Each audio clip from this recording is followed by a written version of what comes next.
तो honourable Supreme court of India ने बताया कि 1992 में state of Haryana versus Bhajan लाल, जो कि एक लैंडमार्क जजमेंट है 482 सीआरपीसी में, बेसिकली उसमें कुछ कंडीशन दे रखी है कि अगर आपका केस उस कंडीशन में आता है तो आप 482 लगा के अपने खिलाफ जो हुई एफआईआर है या जो क्रिमिनल केस है उसको आप खारिज यानी रद्द करवा सकते हैं। इस जजमेंट में एक one of the important condition है, वो ये कहता है कि अगर आपको लगता है कोई आपके खिलाफ एक ऐसी एफआईआर दर्ज हुई है जो सिर्फ इसी भावना से दर्ज कराई गई है, प्रतिशोध की भावना से, तो आप उस ग्राउंड को रेज करके एफआईआर को खारिज करवा सकते हैं। Honourable Supreme court of India ने जब इस केस के फैक्ट्स को डिस्कस किया तो उन्होंने देखा कि जब ऑलरेडी उस पार्टी ने सूट फॉर स्पेसिफिक परफॉर्मेंस यानी सिविल दावा डाल चुका है, अगली पार्टी ने रिटन स्टेटमेंट भी डाल दिया है, तो अब क्रिमिनल केस कैसे बन सकता है? Because there was no intention to cheat from since first day. और ये state of Haryana versus Bhajan Lal की गाइडलाइन में भी आता है, क्योंकि वो कहती है कि अगर प्रतिशोध की भावना से कोई कंप्लेन दर्ज कराई तो वो रद्द होना चाहिए। तो कोर्ट ने माना कि हमें लगता है कि अभी सिर्फ 1.5-2 साल बाद जो कंप्लेन दर्ज कराई गई है वो सिर्फ इसलिए कराई गई क्योंकि उनको लगता है कि सिविल कोर्ट में उनको रिलीफ नहीं मिल रहा,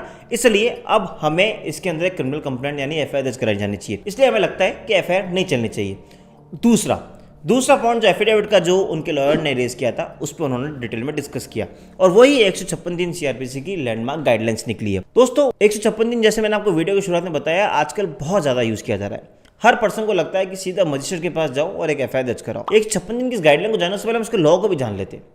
156 दिन बहुत बाद में यूज होता है, उससे पहले आता है 156 सीआरपीसी। थोड़ा सिंप्लीफाई भाषा में बात कर लेते हैं कि जब आपको लगता है कि आपके खिलाफ कोई अपराध हुआ है या कुछ घटना हुई है तो आप सबसे पहले जाएंगे पुलिस स्टेशन और 154 सब क्लॉज 1 सीआरपीसी में आप एफआईआर को दर्ज करवाएंगे। अगर आपको लगता है कि पुलिस वाला एफआईआर दर्ज नहीं कर रहा है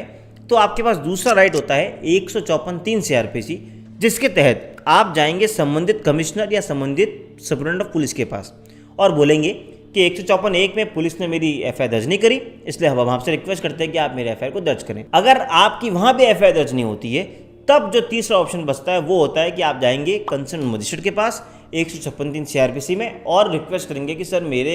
ये जो घटना हुई है उसके लिए आप डायरेक्शन दें पुलिस वालों को कि एफआईआर दर्ज करें। लेकिन जब 156 दिन बढ़ने लगी तो ऑनरेबल सुप्रीम कोर्ट ने Priyanka Srivastava versus state of UP में एक बात डिसाइड कर दी और उन्होंने कहा कि क्योंकि आजकल इतनी सारी 156 दिन आ रही है तब हम ये डायरेक्शन देते हैं कि अब जो भी 156 दिन सीआरपीसी की एप्लीकेशन फाइल होगी मजिस्ट्रेट के पास, उसमें कंप्लेनेंट को अब एक एफिडेविट मूव करना पड़ेगा। एफिडेविट इस बात का मूव करना पड़ेगा कि आप मजिस्ट्रेट के पास आने से पहले आप 154(1) सीआरपीसी की पालना करते हुए पुलिस के पास गए, फिर 154(3) की पालना करते हुए आप कमिश्नर या एसपी के पास गए। ये दोनों आपको एफिडेविट पर लिखना होगा। एफिडेविट क्यों? क्योंकि अगर आपने ये बात गलत लिखी तो आपके खिलाफ भी प्रोसिक्यूशन हो सकता है, और अगर आपने एफिडेविट फाइल नहीं किया तो आपका केस चलने लायक नहीं है, क्योंकि आपने मिसयूज़ किया है क्रिमिनल प्रोसीजर कोड का।